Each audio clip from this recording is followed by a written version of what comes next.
Once in a while, a very special video game comes around that means more to you than words could describe. Let's finally talk about The Legend of Zelda, Tears of the Kingdom. Come on in.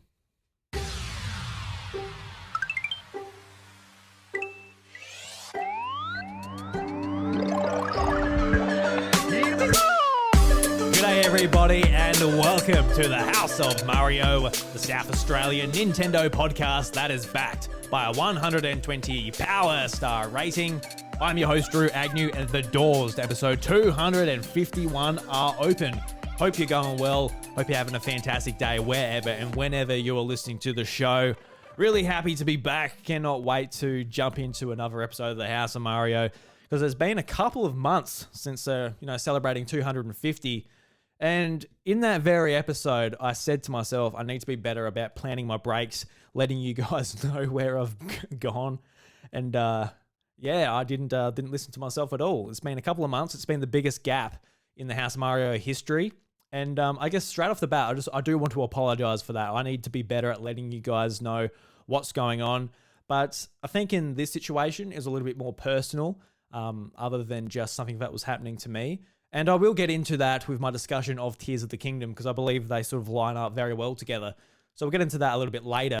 But I think for me, just in the last couple of months, I've been thinking a lot about where I want to be with the show in a year's time. When we hit episode 300, so the idea is we're going to be building a staircase. We're going to be building the third layer of the House of Mario. Third level, not layer. It's not a shepherd's pie. It's a house.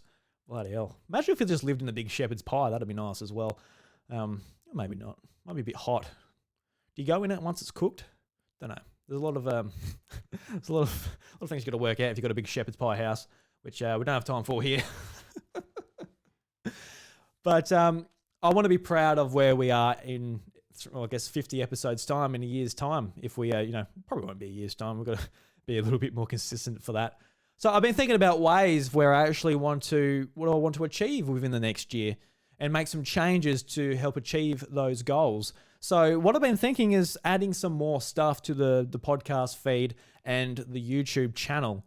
And it will help me sort of enjoy creating the content a bit more and hopefully reflect on you guys as well, content that you guys enjoy as well. Because if not, what's the point? Well, I guess I enjoy it. That's the point. But personally for me, after going solo with the show, and I don't know if I reflected on it last episode, but doing this by yourself is extremely isolating. And I know that's not unique to me necessarily, but it definitely does make me, sort of second guess myself all the time. And even to the point where I'm like, well, I don't think anybody necessarily cares necessarily, so I don't have to say what's going on. And that's probably the wrong mindset to have. And I need to be in a mindset where I am just purely enjoying what I put out. And hopefully people like yourself who tune in and listen will enjoy it that way. So I've decided to add some things to the content feed. So the main thing I'm really excited to introduce is a brand new guest spot for the House of Mario, separate from the main show, separate from this show. And the idea of separating those apart is just that I want you guys to know what to expect when you jump into the House of Mario. But it's a solo show. It's going to be about games, what I've been playing, and just interact with the community that way. But when it comes to talking to guests, I want to have a space where it's just relaxed, fun, enjoyable. Talk about whatever we want, just, branching around Nintendo, of course, being a Nintendo podcast. But we can go anywhere we like, wherever the conversation takes. So I just want a nice, casual setting to be able to utilize that space. So I'm introducing a show called Sleepovers at the House of Mario, where each week, or depending on the time of year, fortnightly, it's got to work out the schedule, we're going to be having a brand new guest on. And the first guest is going to be Seth Sturgill from All In, a Nintendo podcast, and Carpool Gaming, where you'll find him at the Nintendo Drive. And we had a great time, and it was definitely cemented in my heart. This is definitely what I want to be doing, having this guest spot open to talk to people like Seth, who are good friends of mine, but are on the other sides of the earth, and we need to actually schedule a time to talk. And typically, if it isn't a Mario Kart event or something on, we just talk over little comments over Twitter or whatever, which is nowhere near the same as talking. So it's great just for my own personal well-being, as well as just doing fun content to put out there as well. And I've done another episode of Sleepovers with Bryce DeWitt, former co-host of the House of Mario, who we did a big Legend of Zelda Tears of the Kingdom spoiler cast. So you can enjoy that within the next couple of weeks. So really looking forward to introducing that to you.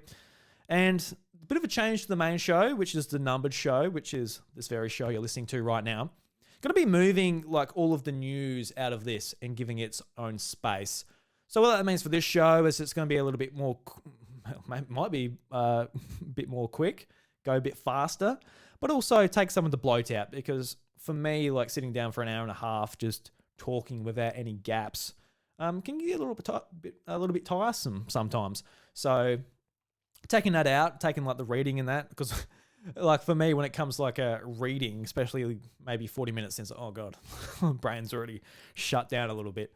And it lets me focus on just the games, which is truly what we're here to really enjoy. But I do like that aspect of the news being a big aspect of the show, mainly because like a lot of gaming podcasts, they got a lot to cover, from everything that's happening with Activision, Blizzard, and Microsoft, everything that's happening with PlayStation to the PC gaming, mobile game. There's so much to cover. So when it comes to this specialized content, I really enjoy doing the nitty gritty stuff that you might not hear elsewhere. But I still want to do that, but just put it somewhere else. So that'll be on the main feed, but I want to keep it nice and concise, maybe 10 minutes, maybe 15 or 20 minutes, depending if it's like a big blowout or something like that. But keep that news somewhere else. So you might be able to listen to it on a commute on the way to work, or maybe you're feeding your baby. You're putting it to bed, because that's what I'm in the mood for sometimes. I need something nice and quick. And podcasts, including this one, they might go for an hour, and you just need something a bit quicker. So I think that will have a good place on the podcast feed and YouTube. But I've still got to figure out my format of doing that. I'm not quite sure. So that the news and encores, which I'll get to in a minute, they're very experimental. I'm going to be sort of working out what I'm going to be doing with them. So, stay tuned. I'll be working out how I want to do that and what would be best for the workflow and actually getting them out each week and things like that too.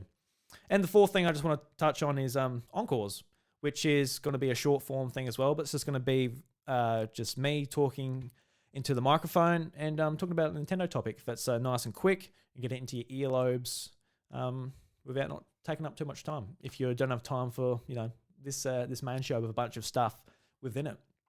So there's some ideas that I've been chucking around the last couple of months. I'm really looking forward to utilizing them and seeing what they turn out like. But the main thing is I just want to be flexible. So if something's not working, I'll change it. If there's a certain time of year when I'm sharing or whatever, the main thing I want to keep consistent is probably the main show, obviously, and sleepovers. And the rest can go back and forth and in between, and I can work it out from there. But it's going to be a bit of an experimental phase, probably over the next couple of months. So I hope you join in, you become a housemate, and enjoy the ride, because this is going to be fun. I think. It'll be fun. We're going to be having a lot of fun. We've got so much to talk about, from Mario Wonder, Mario RPG Remake, WarioWare Move It. Geez, there's so many games I had no idea would exist until last time I recorded. But here we are. That's how long it's been. I've had so much in between where it's just been a little bit crazy. But yeah, man, so excited about the future of Nintendo, and even going into next year, where it's going to be probably a brand new system, but who knows? Maybe they'll really try and milk it. I think if there's no system next year, they're really trying to ring that Switch dry. But I mean, fair enough, it's still selling, and the games have never sold better. So in some ways, not too worried about it. And even from an aspect of the power, I'm really not that concerned about it. I think Tears of the Kingdom really sort of changed my mind on it. And I also got this Asus ROG Ally that I've been enjoying. I haven't played it too much. I've been in a bit of a gaming rut after finishing Zelda, so I haven't played games in general, to be honest with you. But after having that, it's great. It's powerful. You can run like Gears of War 5 at high settings for like PC settings, but the battery lasts probably like 20 minutes.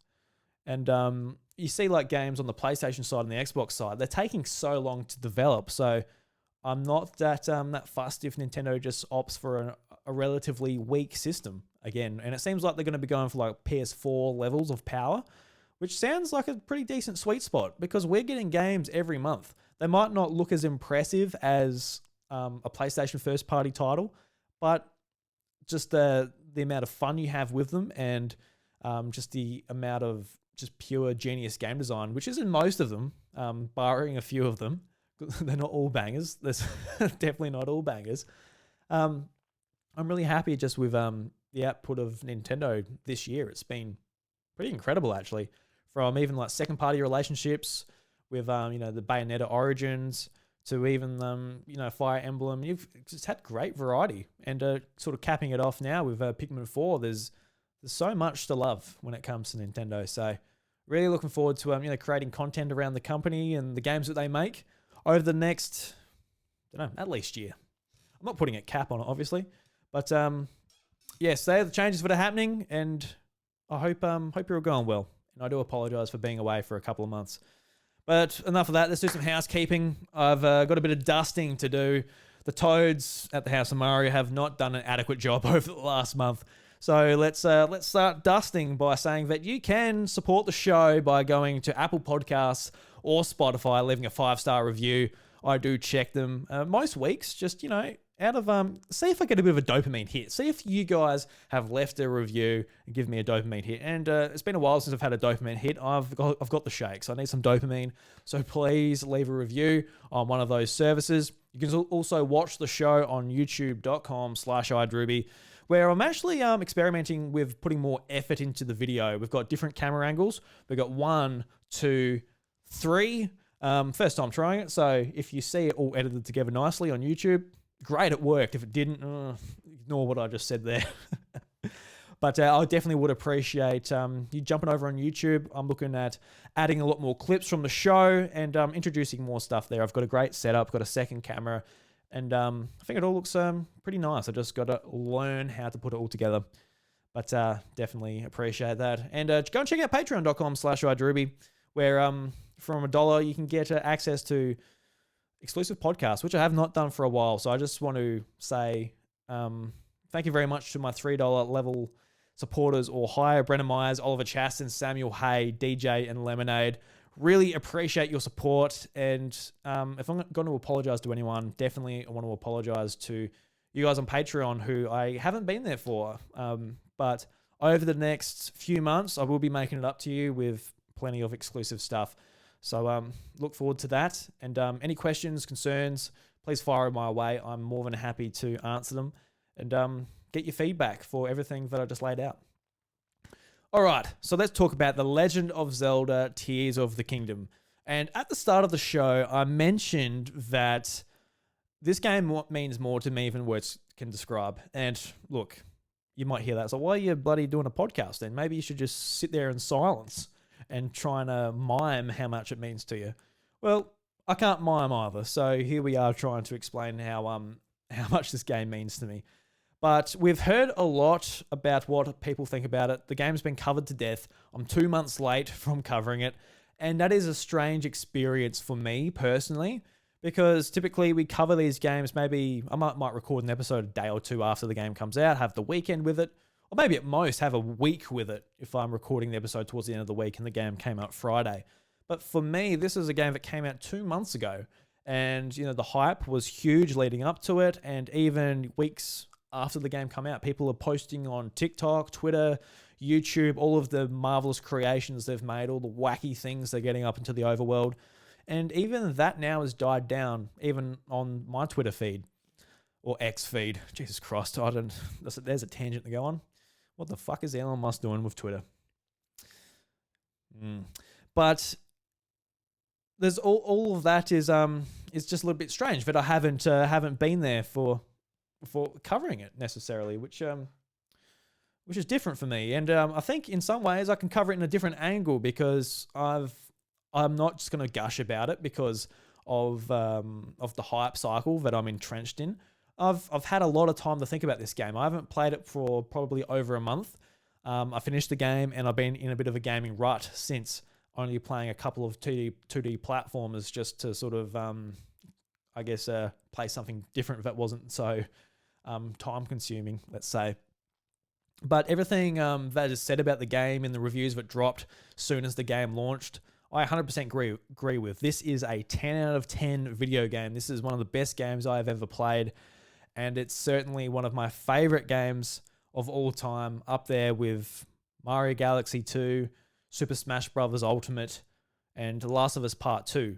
And it was sort of interesting, the lead up to this game, because I truly expected so much from this. It was the sequel to the best, if not one of the most important Nintendo games to ever release. Breath of the Wild saved Nintendo. It put the Switch on the trajectory that it is on now.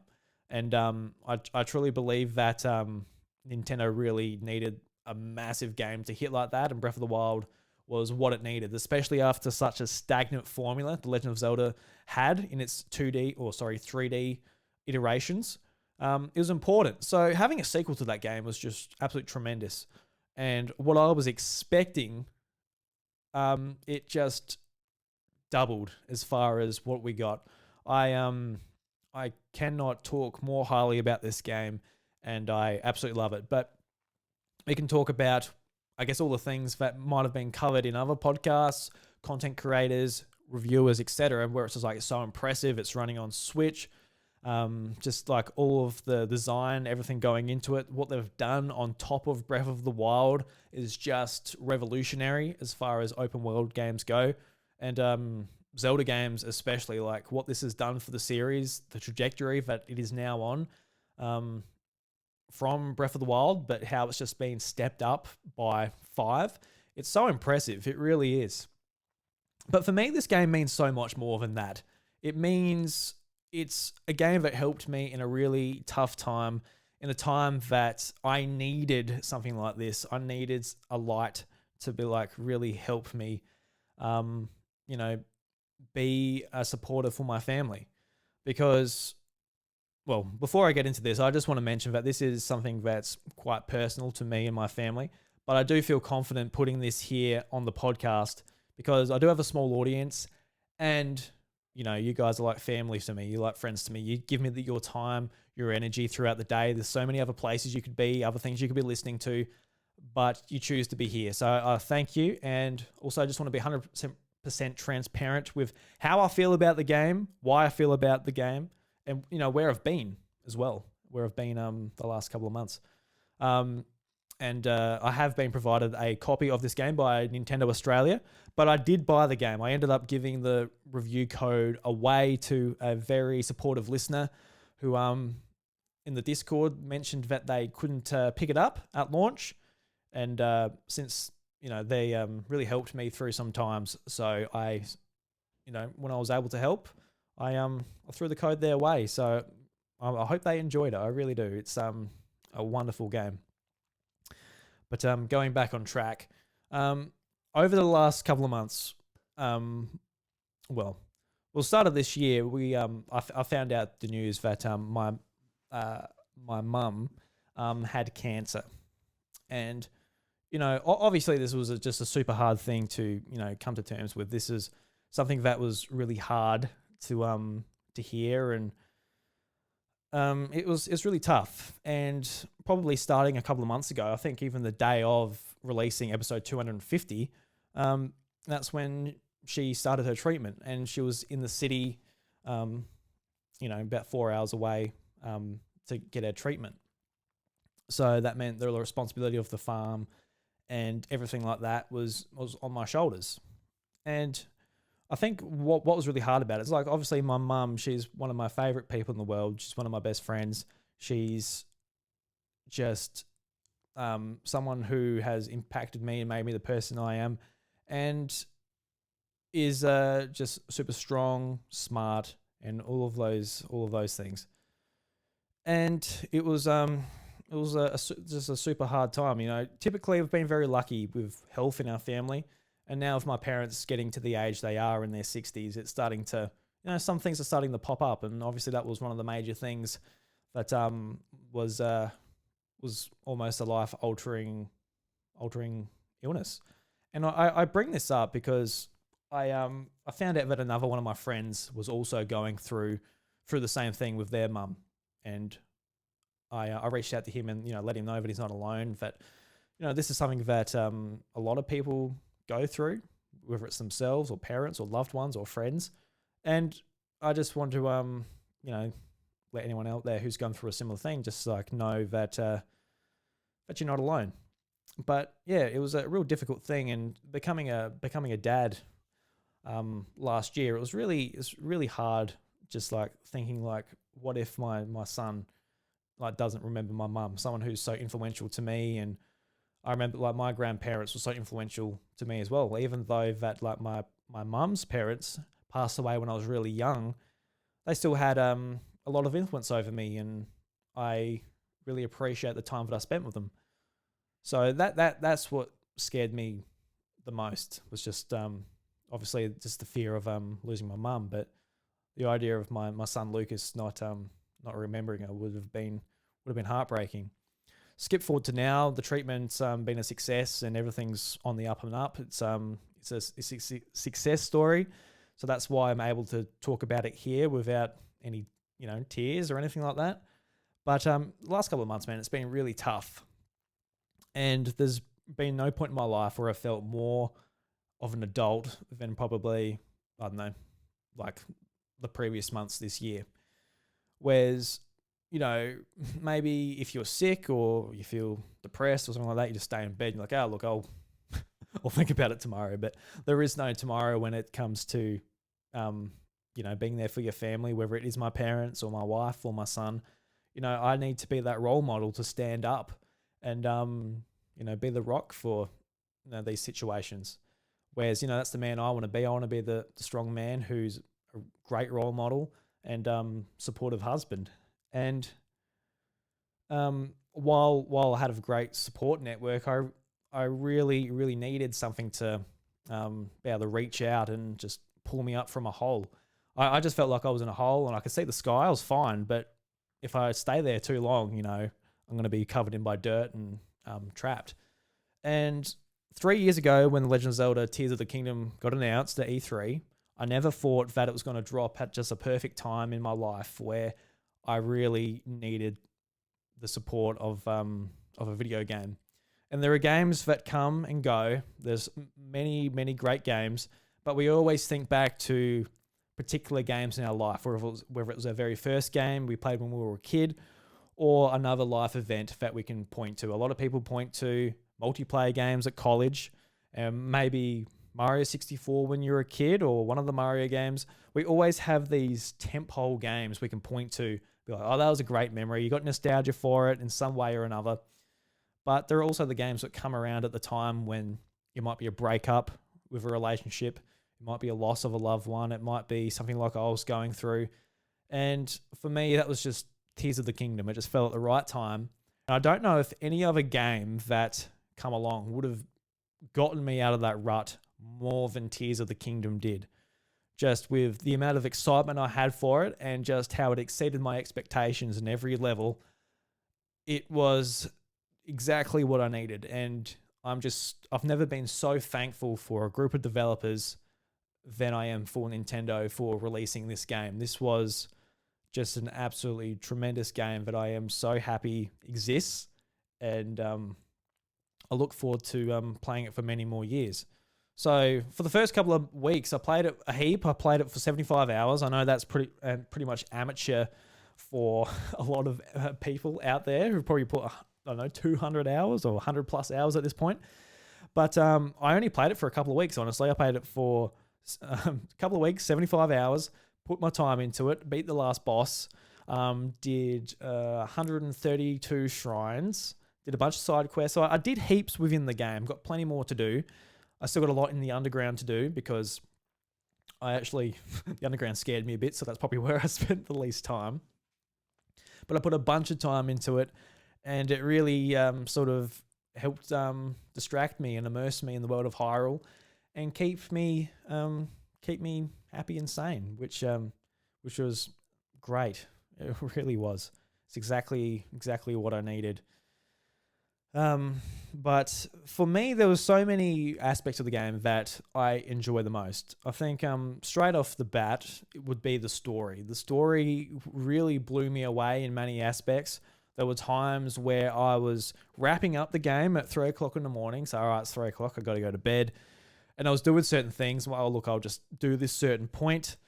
And 3 o'clock comes around and a story moment happens and my jaw just drops. And it wasn't until the cutscene finishes, I just like realized my mouth's open, thinking to myself, my God, did that just happen? That was like one of the best moments in the Zelda series. It was awesome. And, obviously I'm not even going to allude to it for spoilers and stuff like that.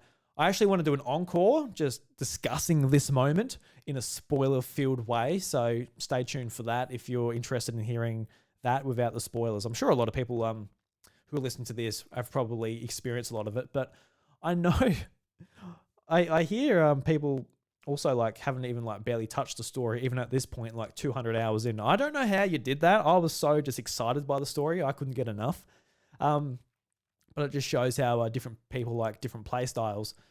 But yeah, the story blew me away. I loved it from the very start, stepping into the chasm, going down with Zelda, getting the story, what's been going on between Breath of the Wild and Tears of the Kingdom, and how that uncovers, and Ganondorf zapping your power away, smashing the Master Sword, and Zelda going back in time. The intrigue was set off straight away. I wanted to know what's happening, and up in the Sky Island where you're doing the tutorial, I was actually like doing that relatively fast. I just wanted to see what happened. But of course, you don't really get that much context. You go down to Hyrule and you can do whatever you want there. And for me, I just got smashed like with my 3 hearts so much, like one hit so many times. So a lot of my time in between story was grinding shrines. I was grinding shrines. So I maxed out my stamina, I think I got like 36 hearts by the time I wrapped up the game. So I was very focused on doing that and side quests in between when I come across them. And I think the side quests in this game are really good. Some have great stories and some are just fun to do and really tie in well to your like abilities with Ultra Hand. And I really enjoyed that. So the story was top notch and has some of the best moments in the Legend of Zelda series. Some of the best moments in Nintendo outright, straight off the bat. And honestly, for me, like probably, I don't know, top 3 best moment in gaming ever. Like truly, it's up there for me. I haven't really heard many people like just like rave about the story. It's been a lot better, a lot of the other aspects for the more gameplay orientated, which is fair enough because these games are just focused around gameplay and then the story comes around later. But I was truly just impressed with the story. It might not be for everyone. It's not linear. You've got to piece it together. You might need context from Breath of the Wild. And I do understand that some people might not be like big Legend of Zelda nuts like me. Like I'm pretty tame to some compared to some people. But, I was really interested in all the minutiae when it came to Breath of the Wild, what happened before Link Awakens, and what happens in between, and even like Age of Calamity, the Musou game, where it has like a different take on what happens if a little event happens differently. I loved all of that. So when it came to Tears of the Kingdom, I was just eating up every little bit. What Ganondorf's up to, what the temples are doing in Tears of the Kingdom, and what are you doing there? And when I found out what you're doing in these temples, what the main goal of like getting these sacred stones was, I was just like. I was blown back by that, being a big fan of Ocarina of Time and Twilight Princess. There's so much to love when it comes to just the story and lore, everything to do with the game. But I think most people, they're just going to be there for the gameplay. And the gameplay is vastly improved from Breath of the Wild. Not really like the sword combat. Obviously, that's very much the same. Pretty standard. In some ways, that's one of the aspects of the game I would actually like to see improved in another game, because I really enjoyed like in Twilight Princess how you could do like the different maneuvers that you learn from the previous Link, where you can like roll around them, hit them from the back, jump over them, and hit them while you're doing a forward flip over them. I thought like all of those combat mechanics were a lot of fun, and even the motion controls, how you like you use was it a shield bash, you do the nunchuck forward and you knock them off and you can hit them with your sword. I thought that was a lot of fun, so I'd like to see a few more dynamic things like that into Tears of the Kingdom. But a lot of the dynamic sort of stuff of the combat comes from, using your abilities. So Ultra Hand, where you can sort of make anything in the world, where a lot of people are doing some really impressive customization within the world. For me, it's very much just like put down a log, put on a sail, and that's my boat. Or I just put 2 fans together and a what do you call it? steering mechanism, and you're able to fly around. Like I just do the basics, but it's awesome seeing people online just like making automated mechs to just go and take down these bases. I thought that was really smart how people are using it, but it wasn't really what I'm into. And even going into the game, that's the part of the game that really sort of like, made me a little bit anxious. Like, oh God, I don't know if I want to be doing this. But Nintendo did a really good job sort of making it accessible for anyone. And even to the point where you can just make something that's utilized, that you can use, and it doesn't have to be too over the top, but you can also just make just incredible things. I think Game Explain made like a massive stick where you could just like climb it all the way up to an island. It's like stuff like that. It's like the Switch hardware can handle that. That is nuts how this game is optimized. It's just insane. But it is just really impressive just what this game's done. And I loved the exploration in this game. You're coming across something all the time, whether it's just a point of interest that's nice to look at, or it's enemy camp, or it's a shrine, or it's a well that you can go down into, or it's a side quest. There's so much going together. And what I do find impressive about it as well is that it's not just, a lot of games are fun. They have a good loop where you can sort of see the loop you go on. And like, oh, look, you do this thing, you get money, you come back, you buy upgrades, and then rinse and repeat. It's a loop. You can see it. Like, you can see the game design right in front of you. Whereas, you can see the game design in Tears of the Kingdom too. Obviously, you're going to shrines, you're cashing them in, you're getting up your hearts. But apart from that little upgrades circle, and maybe the weapons too, how you're constantly getting them and fusing them together, it's a little bit more unclear because you're constantly going in between side quests and exploration and hunting and gathering. Like you're always doing something different. It's not always in the same order. It's just whatever order you come across it. And the world always seems to reward you depending on where it is. Whether you're doing a Korok, you're helping them find their friends, or there's always something to do. And that's a criticism that Breath of the Wild got for being too empty, not enough to do. But I never got that criticism personally for me with Breath of the Wild, because I didn't see why it's a bad thing having an open space and just like running through it and gathering some things and maybe hitting a fox, and then over the hill you might see something there. But what's so bad about this world that's been just desolated and people trying to rebuild? I don't understand why that was a bad thing. But I don't know, each to their own. I'm sure there's a game for everyone out there, and this is just one of them. Everyone has different tastes. But personally for me, I really like exploring open green areas. So I guess it's kind of right up my alley. Even to the point where the first time we go to Rito Village and it's all covered in snow, I was like, oh God, I don't want to go here. So go back to the other area. It's a lot of sunshine and rainbows over there compared to some of these other areas that have been affected by snow, or volcanoes erupting or whatever have you. But just a tremendous game. There's so much I can talk about, and I'm sure a lot of it's already been talked about before. But what I found really interesting is just the fact that Nintendo, they looked at what people were doing with Breath of the Wild when people were playing that. And you can say that in Tears of the Kingdom, because in Tears of the Kingdom, you are doing things like pro players were doing in Breath of the Wild.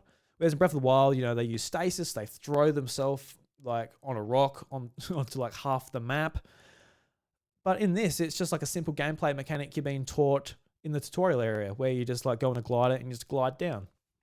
And that would just be like a massive, like awesome thing to do in Breath of the Wild. But you can do just so many more impressive things in Tears of the Kingdom, which is a lot of fun. But then it also steps it up. Like those pro players, they're doing even more incredible things with more impressive contraptions that they've made, which is interesting. I hear some complaints about the controls. The controls are a little bit cumbersome, but I never had a problem with personally. But I can understand like why. Like you hold in L, hold down, and then you can select something, then throw it. Like there's a lot to do just to do some simple actions, but there was so much sort of compact into the controls that, I can't really come up with a better use of the buttons myself. Even to the point where at first, it's a little bit strange because you're jumping on the X button. Typically games make you jump with the B or A button. But I do see why they put it on the X button, just get it out the way. It's the thing you're using the least. And the fact that you can't remap it as well, I can imagine just like doing like a simple remap of like just something like jump or even swing your sword. It would like throw it off. Like if you when it comes up with a tutorial too, like B down to throw something, it'll throw off like maybe simple actions like that. So, but there are definitely some accessibility options that need to be added to Nintendo games. They are by far the ones who are the worst at adding accessibility to their games. And I say that as someone who's like, this game helped me through a very tough time. But there are people out there who have their tough times as in like, they've just broken their hand, they've broken their arm, or maybe they just lived with a disability since they were born.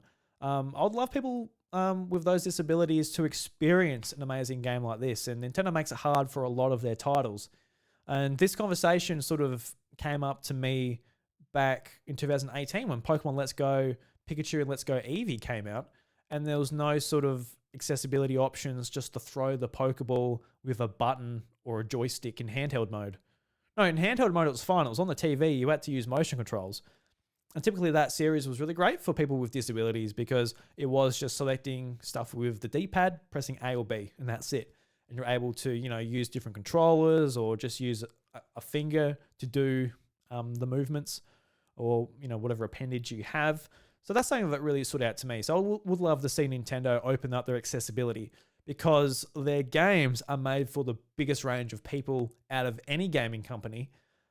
So I would like to see those options added, but it's also something they got to put a lot of thought into, but I don't know.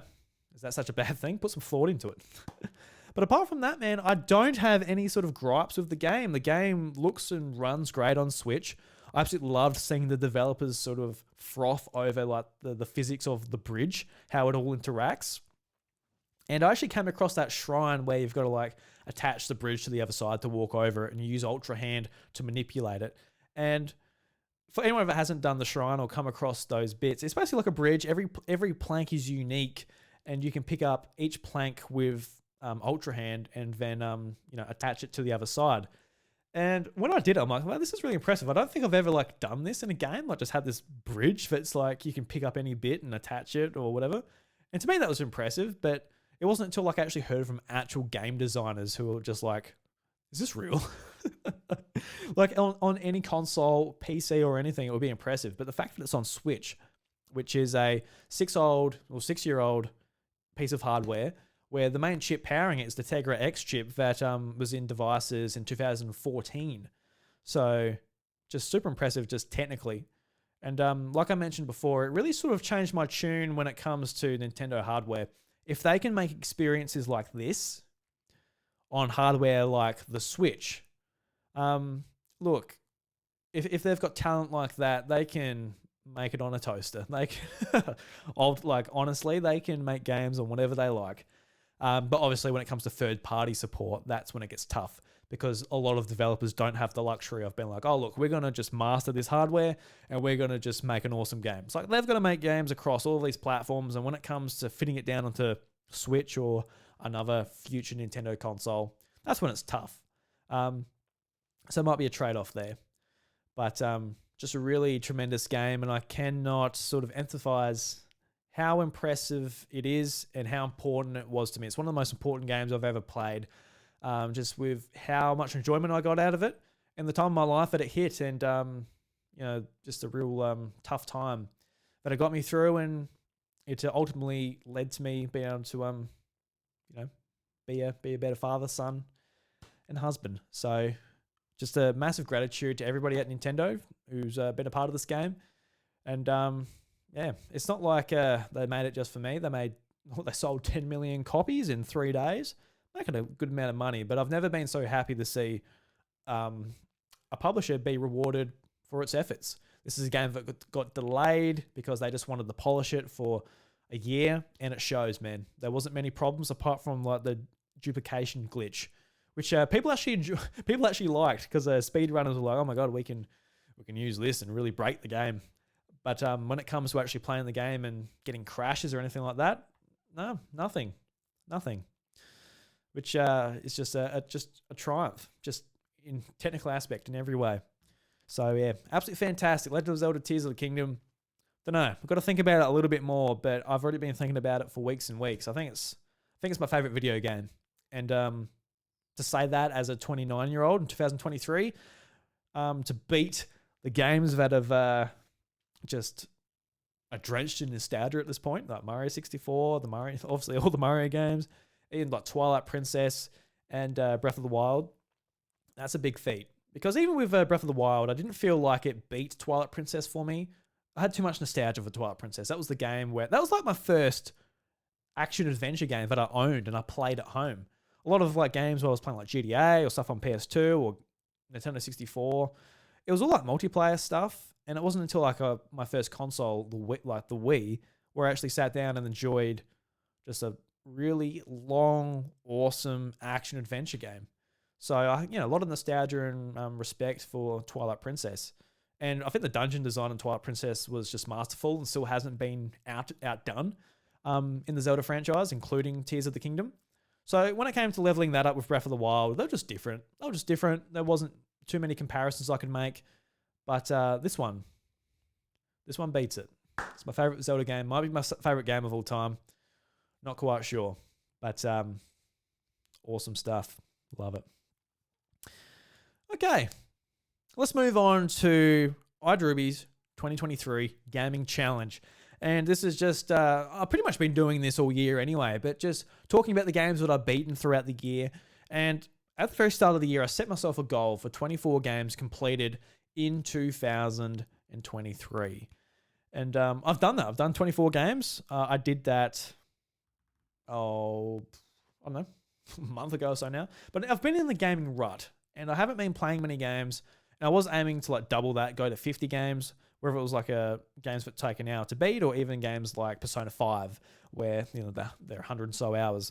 I was going to sort of balance that and try and get that. But now that I've sort of dilly-dallied for a couple of months since beating The Legend of Zelda, not sure. But I'm going to aim for a higher score. Let's aim for 40-something games. That'll be pretty cool to beat, whether it's older games or new games coming out. That's my goal. So obviously, I've got to try and remember off the top of my head. I think the 22nd game I beat was Legend of Zelda Twiz. It was Twir. Sounds like a chocolate bar. Twir. I don't know. Tears of the Kingdom was the 22nd game I beat in 2023. Fantastic. Talked about that enough. Then the 23rd game I beat was Super Mario Advance when they released this on Nintendo Switch Online. Really enjoyed this game. But I got to say, it's by far the worst Mario game. And I know people might point out that maybe the advanced version isn't the best version to go back to. Probably point out like the original NES version or the Super Nintendo version, a part of Mario All-Stars. But I have a big nostalgia for the Game Boy Advance and especially the Mario Advanced versions. So I was actually waiting for the Mario Advance versions to come to Nintendo Switch Online to play through Mario Bros. 2. And it was interesting because when I was playing it, I was sort of thinking to myself, like, did I actually play this when I was a kid? It's like, I played it, but did I beat it? I couldn't remember. So I'm going to go off the fact that I probably didn't. I probably just played it on Virtual Console and emulation and all of those things again and again and again. But I just played like the first couple of worlds and that was it. But I finally beat it as an adult. And yeah, it's definitely the worst Mario game. You can see that it originally was not a Mario game. You know, the fact that it came out in the US as Mario Brothers 2 instead of the true Super Mario Brothers 2, which was just a harder version. And I think that was actually kind of a smart business call to make back in the day. Make it look completely different from a marketing point of view, as well as make it a bit easier to for kids and those silly Western kids like myself who wouldn't have been able to finish it, even though I was not born when it came out. Or was I? I might have been. I can't remember what time. I can't remember the year Super Mario Brothers 2 came out, top of my head. But I can't say I enjoyed it all that much. I didn't enjoy the main mechanic of picking up enemies and throwing them, doing the Birdo, mini boss battle again and again. Even like the segments where you've got to pick up a key and you're kind of defenseless and you've got to get down and unlock. It didn't scratch the itch of a Mario game for me. It just felt like another platformer, which, like I mentioned, it kind of is. It really is. But I think just the whole sort of vibe of the game is really fun. I like how you got all the different playable characters, and even the enemies that originate from this game, being Shy Guys, Birdo. There's many more, but they're the biggest ones, especially Shy Guy. Shy Guy is probably like one of the more noticeable enemies, like right next to Goombas and Bullet Bills and Koopas. So pretty cool that they'll introduce in this game, and that they'll never originally actually a Mario enemy. But yeah, I didn't enjoy it that much, but I'm glad that I finally played it. And the advanced version was fun. It was fun to play through. I liked the voice acting in these advanced versions and playing them that way. But the main game that I was really excited to get to was Super Mario World, Super Mario Advance 2, which was a game I have heaps of nostalgia for, just so much nostalgia for. This was my first Mario game I ever bought. Probably the first platformer Mario game I played. Like I think I got hooked on Mario through Mario Kart 64, playing at friends' birthdays and all of that. But when I got my Game Boy Advance, it was full Pokemon. Got it with Pokemon Sapphire, and I think I went on to get like a not Heart Gold, Fire Red, Leaf Green, and played Pokemon Pinball.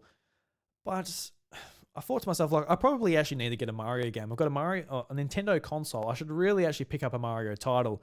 So I went, as a kid, I would have been probably 10 years old, and I went to the local mum and pop shop, went in there, and I was just looking at the Game Boy Advance games. I had money to spend. I was all cashed up, had my Milo tin full of cash, and I was looking around like, what game should I pick up? And I remember, seeing the Mario World box, having Mario with the cape, the feather, riding Yoshi, and looking back at the camera, I guess, at you. And I remember that really catching me because Yoshi is my favorite character in the Mario universe. And it just caught my eye straight away. And obviously this was the game where Yoshi originated. So it caught my eye straight away. I wasn't going to get Mario Brothers 3 or any other of the advanced versions or any other Mario game on the Game Boy Advance. I picked World, and honestly, this was probably the last game where I actually picked it purely on box art and the back of the box. Because, it was sort of Mario that sort of kicked me into not just playing Pokemon, but also playing other games. I didn't play too many other games on Game Boy Advance at the time. I had a Digimon game, and I got like some Simpson games. But largely it was still a lot of Pokemon.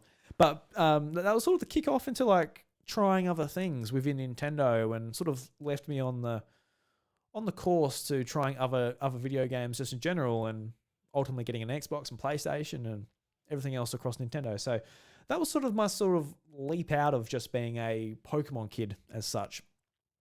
And that's when I sort of got into gaming magazines and reading up on games coming out. And I was a lot more informed after that when it came to my purchases. Even if I knew the game wasn't that good. I remember, I think I was reading a review for Pokemon Pinball, Ruby and Sapphire. And I was like, the reviews, I don't know if they were that good, but I remember still getting it because I wanted it. But I knew. That's a great game though, so I don't know if that's the example I'm thinking of. Maybe it's Mystery Dungeon. Pokemon Mystery Dungeon. I remember that getting like 6s. And when I actually got it and played it, I'm like, this is like a 10 out of 10 for little 11-year-old Drew. But yeah, I bought it just purely off of the box art. And I remember it being so expensive. It was like $80 at the time. So just, with inflation at the moment. So we're paying $80 now for Switch games. So $80 for a port of a Super Nintendo game on Game Boy Advance back in 2004 or 2005. Yeah, that was a very expensive game, especially for a kid who's, just on pocket money or whatever. I'm not working in the mines just yet at that age.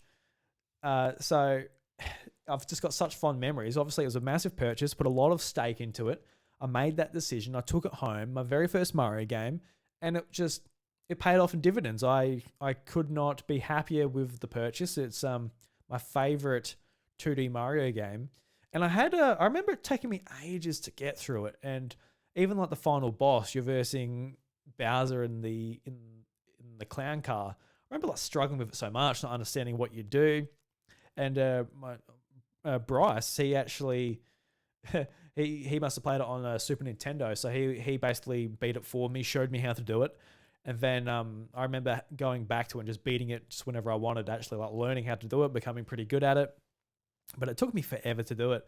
And it was funny going back to the version on Nintendo Switch Online. I can't remember the last time I played Mario World. It It could have even been playing it as a kid on Game Boy Advance or even DS with backwards compatibility back when that was a thing.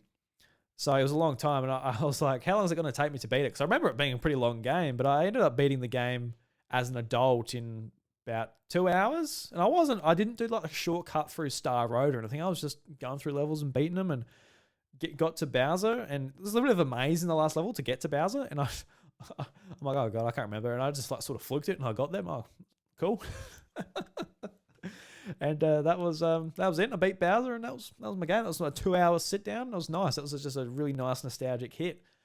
And and it's a wonderful game. And there's a debate between Mario World and Super Mario Brothers 3. Look, there's no definitive answer. Like I mentioned with games that hit us at certain times in our lives, it just depends on probably your age and maybe your first Nintendo console, etc., etc. And for me, it's Mario World. It just, it hit the right time with the advanced version on Game Boy Advance. But I can see just all the pros to Mario Brothers 3. I love the vibe of Mario Brothers 3 and just the short levels, and the power-ups are super unique even to this day. It's an awesome game. And with the box art with like Tanuki Mario on the front, that's very iconic, and that wasn't brought back into 3D Land on 3DS, which is so cool to play that in 3D. So yeah, no, there's just massive amount of nostalgia for Super Mario Advance 2, and I love the advanced versions. Don't at me, don't care. Look, technically, whatever. I'm sure that Super Mario World is better on Super Nintendo, but do I care? Do I want the Mario voice in it? Yeah, I do. Do I like the Mario Bros. Arcade game that's included on every advanced version? Yeah, I do. I do like that. I like that very much, actually. And having that on the TV now is awesome, because I got the arcade archives version of the Mario Brothers series. Not the series. I'm thinking of the cartoon now. Of the arcade game. And it feels different. It's not the same to what I played on the advanced versions. It feels way more slippery and stuff on the actual arcade version. But the version on the advanced copies is really cool. I remember playing that on a bus when I was over in holiday in New Zealand, and we were on a bus trip with a bunch of farmers going around different farms looking around, and a lot of my time just in between stops was playing the arcade version and seeing how far I can get. And it's funny playing it now with the rewind. You make like a little mistake, like, look, no one's looking. I'm just gonna go back. Nah, just rewind it, man, and you can just go on forever. I was playing for like an hour, just like, you don't die that much, but you die a couple of times. Look, yeah, buddy, rewind the tape there, Jim. So, yeah, no, I love these copies. So, yeah, definitely worth a look. If you have the same love in your heart for Game Boy Advance as I do, go and check out the advanced copies. Go and check it out. But if you're a Super Nintendo stan, well, what am I going to do? I can't change your mind. I don't want to change your mind. Enjoy your life. Live it to your fullest potential, please. So yes, now I'm up to 24 games completed. And between now and the next episode, I'm going to see if I can get another one in there. I'm going to get back on the horse. Pikmin 4's been out for over a week. Haven't started it yet. Got Disney Illusion Island. And I think I'm going to jump into that one. I need something just fun, colourful, platformer, kind of simple. That is a Metroidvania, so I might get stuck. Who knows? Probably. It's made for kids, so hopefully that made it easy enough for Drew to get back into his gaming jive. But looking forward to it. Maybe talking about those next week. All right, let's talk about let's not talk about it, but let's get into the Guru Geek Out. This is a tribute to my late friend Bobby Pauls, a Nintendo guru. And for my Geek Out this week, I want to talk about my trip to AvCon last weekend. And this is the first time AvCon has been on since 2019, so 4 years. So COVID really put a bloody spanner in the works. I remember they were trying to get it up and sorted last year, but it was no go. But for those outside the state, which is pretty much everyone, AvCon is an anime and video game convention held in Adelaide, Australia, usually once a year. Hopefully it will be from now on. And I actually knew nothing about it. I just knew that it was coming out it was happening the same weekend as Pikmin 4. So I was able to keep that in my head and make sure. It actually lined up really well with a trip to the city for a family outing as well. So lined up pretty well. So I was able to go up there, met up with some friends. Josh from Nintendvania joined me one day, Seamus Mullins, and my good friend Dan. So it was really great to catch up with some mates and just check out the convention again. And I actually went the second day with my wife and son. So that was my son's first convention.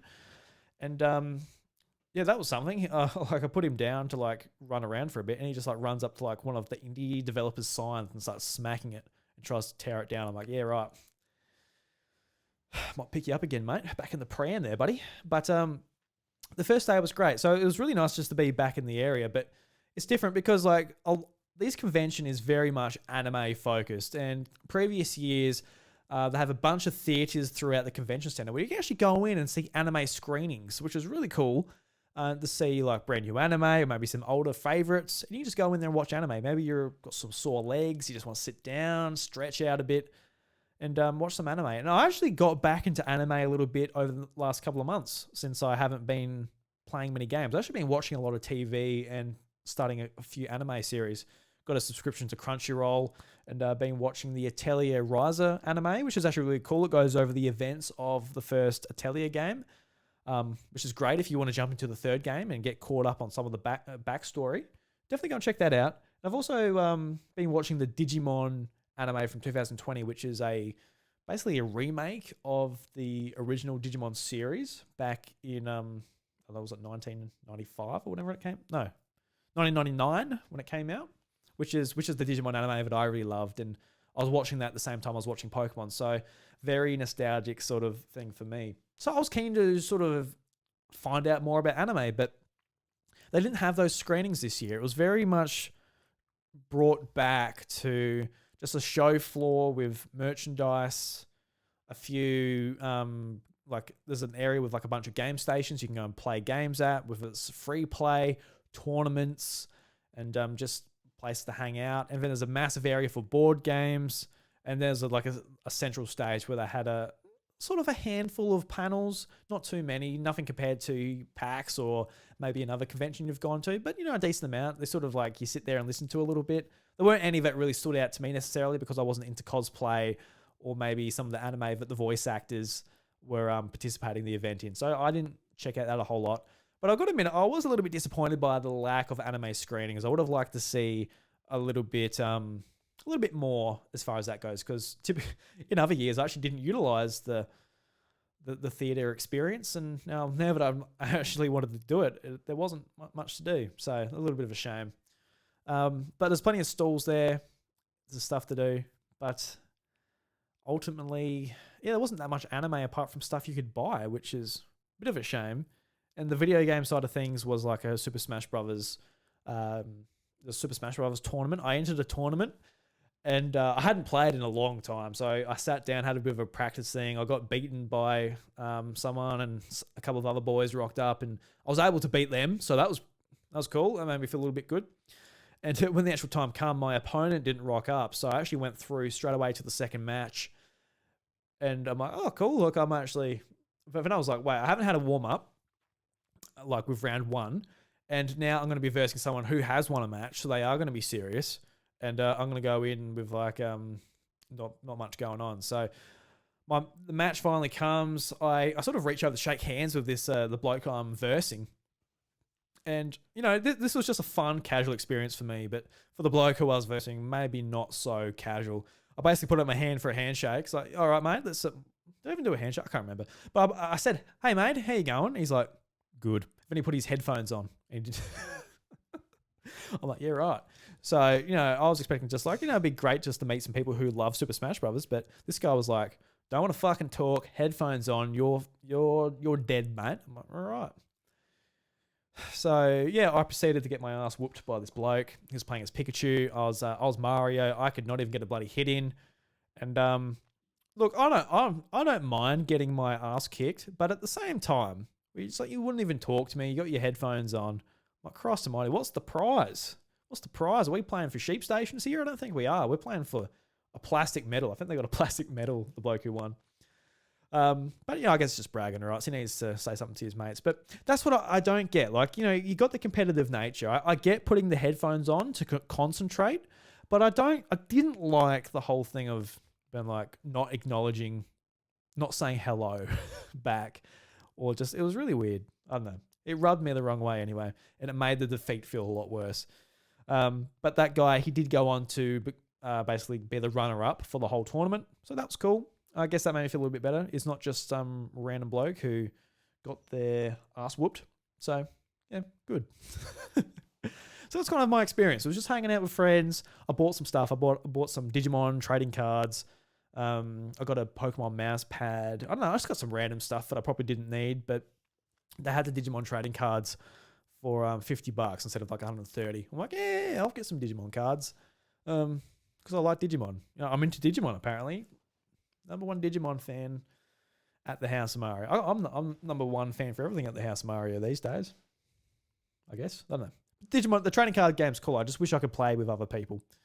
But yeah, that was my experience at AvCon. I hope it sort of picks up over the next couple of years. I hope these more events come back because it used to be so awesome just how community focused AvCon was. Like they have like an opening ceremony. They had an auction where you go and they raise money for charity in a massive theater.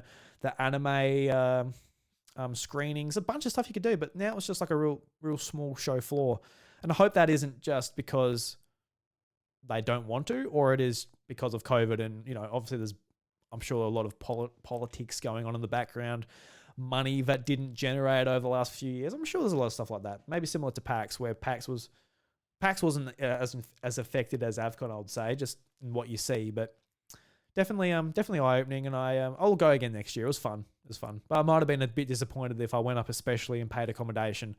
But it was a great weekend anyway. It was great to take the family and have my son hit some signs. And just a shout out to a YouTube channel I found over the last couple of weeks as well, which I was actually looking up a review for a Insta360 Go 3 action camera. Little camera you can put on your chest. I thought that'd be pretty cool for like recording, like myself at work, or just things with my son. It's like a little camera you can just like easily put places, which is pretty cool. But I came across the Pun Runner who did a review on it, and he also does like running vlogs and things like that. And I've been meaning to get into running for a long time. I loved running in my early 20s. I loved doing it, but I just fell out of it. It was something that I fell out of. But I've been meaning to get back into it and get my health back, especially since I haven't been playing sport, anything like that. And I want to be like nice and fit when my son is old enough to be, running around and things like that. So I don't want to be the big bloated Drew. So yeah, definitely something I've been looking to do. And he does absolutely great vlogs, just nice and short, does little puns at the start and lets you know, it's just real dad jokes, just makes you cringe, but it's a lot of fun. And he's got, when I found him, it was under 200 subscribers. Now he's just under 400. So I think his Go 3 review, got a lot of traffic and a lot of people found him that way. So just, big shout out to the Pun Runner. I really enjoy his channel. Nice small creator, just running and showing off running gear and giving running tips and things like that. And running is sort of where my podcast is at the moment too, where I was like, all right, I just need to get back into the routine. I need to get back into the routine of loving running and back into the routine of loving podcasting and just having a natural thing that is easy to do when I've got a bit of free time, because it gets a little bit hairy sometimes. But yeah, big shout out to the Pun Runner. All right, just before we wrap up the show, I want to just touch on the big sort of Nintendo Direct that came out. I don't want to talk about all the games, far from it. I just want to talk about the games that are coming from Nintendo, because we have some games that really made me go, yes fucking please. So straight off the bat, the game that surprised me the most was WarioWare Move It. And it really surprised me because WarioWare is a series that I didn't expect to see again on Switch. And I don't know if that was really fair, because there were a couple of games on other consoles. Was there 2 games on 3DS? There was just one on 3DS. Yeah, I don't know. I can't. There's a couple on Game Boy Advance. One on Wii, one. Yeah, maybe. Yeah, typically they stick to one a console. So I thought, well, with Get It Together, they really sort of put together a different... Jesus, I didn't mean to do that pun. Is that a pun? I don't know. I just said together twice. I just really didn't expect another WarioWare, because with Get It Together, they tried something really different. They gave you like all different characters, different abilities. Every ability affected the micro game in different ways. There's so many characters, and just the amount of testing and trial and error that they put together, it's just actually really impressive. So I'm like, it wasn't necessarily what I wanted though, but I did appreciate them trying something different, and it was very good. But it wasn't what I wanted. I really just wanted smooth moves too. Smooth moves, it was so funny just seeing what you're seeing on screen, but also you're just laughing, playing with friends, and holding like the Wiimote above your head or on your hips, or like it's really physical humor as well as what's happening on the screen. And that's the advantage it had over the Game Boy Advance version, GameCube version, even 3DS version, where it's like, look, it's on your screen, like, oh, look, I've got to quickly like, I don't know, pick Wario's nose, like, oh, get it up there. But on the Wii version, like, oh, and like you know, you're holding the remote trying to find his nose. And my favorite one was one of the boss battles. We're actually like doing a dance. I used to do that again and again. I don't know why, but I really liked it. I probably would have actually loved Just Dance, but I never gave it a go, and I never will. But yeah, Move It. It's just a sequel that I've always been waiting for. It's I couldn't believe it. I'm like, is this Smooth Moves 2? And I guess now like the name comes up saying Move It. I'm like, oh yes, it really is. And even in Japan, where the game's called Super Smooth Moves, yeah, it's just crazy. Like, what? All right, so we're getting that. So I cannot wait for that. That's November 3rd. So I cannot wait for WarioWare Move It. That's probably one of my most anticipated games of the year. So I cannot wait. And Super Mario Brothers Wonder as well.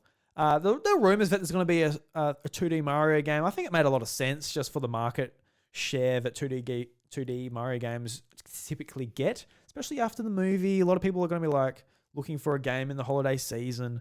It made sense. And I was just really hoping that it was going to be something different than the new Super Mario Brothers series. And early on, I really respect the new Super Mario Brothers series. There's nothing wrong with it. It's actually great. Like on DS, when they released the first one in 2005, like you got the triple jump, wall jump, ground pound. Like these were in the 3D games. They were never in the 2D games. So it was really cool to see it in the 2D Mario games, and just the gameplay possibilities that brought forward. And then the Wii version, it's like, well, fair enough, use that. It was very popular on DS. And being able to utilize the new multiplayer feature, that made a lot of sense. And that was pretty actually kind of revolutionary for 2D platformers, and especially Mario platformers back when that came. It made a lot of sense. But moving to the next generation, when it was the 3DS with New Super Mario Bros. 2, just did the coin mechanic, more of the same. It was fun. Like, it's a Mario game. It's fun. It's like Mario Bros. 2. Like, you're gonna have fun, but it's like more of the same. If you've played the other two, like, do you need to rush out and buy it? No, definitely not. And I think New Super Mario Bros. U, even though it's by far the best one, it was like, all right, this is enough. Especially when we're expecting something with a little bit more kick, a little bit more unique flair when it's sort of powering the launch of a brand new console. But definitely 10 years on, we don't want a new Super Mario Bros. Game. Like, even if we got 4 Super Mario Worlds, for example. So that's great the first time, but the 4th time's a bit much. So it was great to see that New Super Mario Bros. Wonder, from afar, it kind of looks similar to New Super Mario Brothers, but you zoom in, you see how much more animated it is, a very different art style, different mechanics. You see the animations of Mario. He's going through pipes, he's grabbing his hat, his ground pound, his expressions on his face. It's just, oh, thank God, we've got some wonder, literally, back in the Mario franchise. And when you get the Wonder Seeds, and it's just going nuts. It looks awesome. I cannot wait. Comes out the 20th of October? 20th of October, the same day as Spider-Man 2 on PlayStation 5. So, hell of a day for Drew, who loves his Nintendo and PlayStation. But, yeah, man, looks great. I cannot wait for it. I do kind of wish it looked a little bit more different. I like something like drastic, like Rayman Legends, which is probably my favorite 2D platformer. Just, it's beautiful. Looks awesome, the way it's animated. I wish maybe they went a bit further into just how cartoony the game looks. But at the same time, I haven't played it. Maybe it looks, maybe I need to look at it again, and it'll be a lot more colourful. I don't know. We've got a remake of Super Mario RPG, which was kind of rumoured as well, because it was like, oh, there's going to be a remake of a Super Nintendo game. And this was a game I always played, first few hours of, and fell off. This typically happens with a lot of retro games that I might have missed. I dabble in them, but I don't jump right into them. But this is a great opportunity to now experience the full game.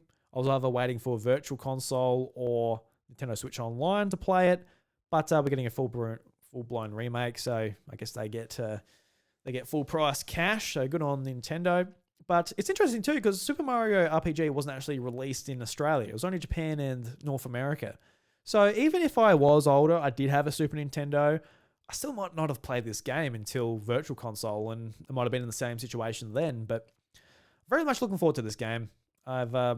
I'm in the mood for RPGs quite a lot this year, especially like shorter ones, more in the 20 to 30 hour range. So very happy to have this in the arsenal of Nintendo Switch. It looks great as far as how true to form they are with the Super Nintendo version. So very keen to check it out. Comes out the 17th of November. So November is going to be a little bit of a busy time here for me. And then we got Detective Pikachu Returns. So got announced a long time ago that it exists, and from seeing it to it coming out is actually pretty quick as well. Like we've known about it for a long time, but know nothing about it. But now we're getting a release date on the 6th of October. And I've got to be honest, this game does nothing for me. I enjoyed Detective Pikachu. I enjoyed the movie, like the story from the game into the movie, and watching it, seeing the Pokemon world in a different light, especially like being live action, of course, but having like a Pikachu who's a detective and having like a more, like they're trying to get to the end of a case rather than become a Pokemon master or something like that. I really enjoyed that take. But when it comes to this game, I'd rather just this be a movie, honestly. I'm not that really interested in like doing the gameplay, like the point and click type of stuff.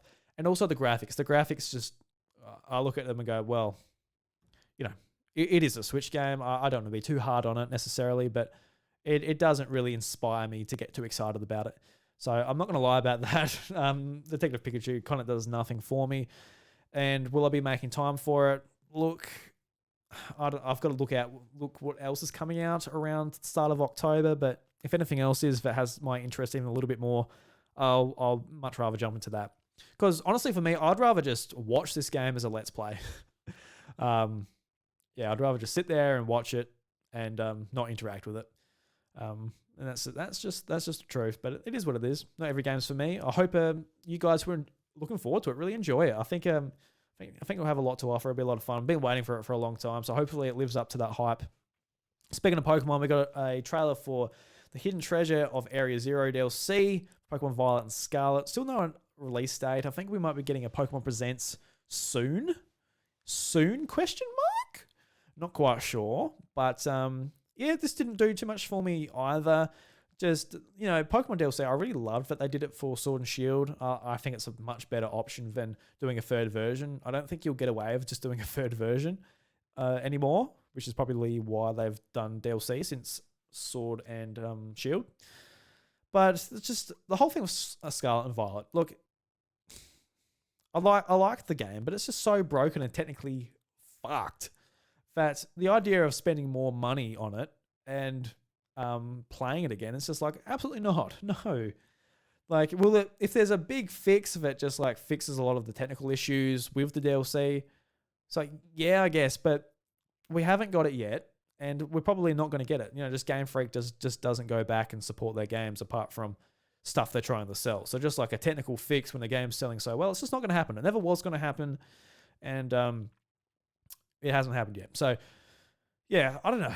I would like to play it just to keep up to date with the Pokemon series. I've played every game in the series. I just want to know, what it's like. I'll have it in my own head, in my little memory bank, to compare it to previous games, and be able to talk about it on the show, do a Nintendo podcast. So as many of these games I can play, I will, but I don't feel like supporting like a company that's just put out like just literally the bare minimum. Not creatively. I think creatively Scarlet and Violet are really good.